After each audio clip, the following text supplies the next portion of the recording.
Kwenye maisha yako jitahidi sana kuwa na vitu vinne.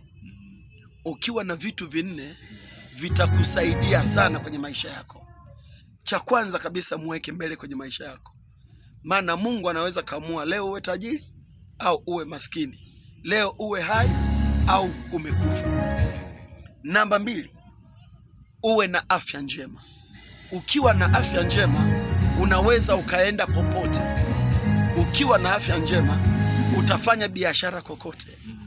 Ukiwa na afya njema utafanya chochote kwa wakati wowote, kwa muda wowote. Utatembea usiku, utatembea mchana, kwa sababu na afya njema. La 3, kwenye maisha yako muombe Mungu sana kusaidia kwenye eneo la kiuchumi. Jitahidi kuwa na fedha. Kitabu kile cha Mhubiri sura ya 10 na mstari wa 19, maandiko yanasema hivi: pesa ni jawabu la mambo yote.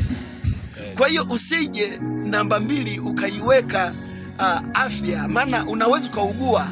Unaweza ukawa na HIV, unaweza ukawa na kansa, unaweza ukawa na TB. Utafanyaje na wakati afya yako inatetereka na ingawa una hela? Kwa hiyo cha kwanza ni Mungu, cha pili ni afya, cha 3 fedha, cha 4 na cha mwisho ni elimu. Maandiko yanasema usimwache elimu aende zake, maana yeye ni msaada kwetu. Lakini pia usisahau pointi hii kwenye maisha, usiache kufanya biashara. Na kuna kanuni 5 za kufanikiwa kwenye eneo la biashara. Zipo B5, yani B5. B ya kwanza ni bidhaa. Lazima ujue unapoenda kufanya biashara unapeleka bidhaa ipi. B namba 1 ni bidhaa. B ya pili bei. B ya 3 bango. B ya 4 bahasha. B ya 5 ni banda. Ninamaanisha nini? Ninamaanisha B5.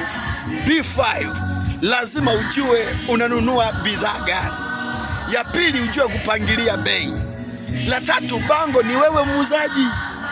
Mtu hawezi kuchukua bidhaa kabla hajamuona muuzaji. Kwa hiyo bango ni wewe, unatabasamu, unakarimu wageni, unawakaribisha wateja. B ya 4 ni banda, ofisi yako. Ofisi yako ni nzuri, ina mvuto, ina rangi.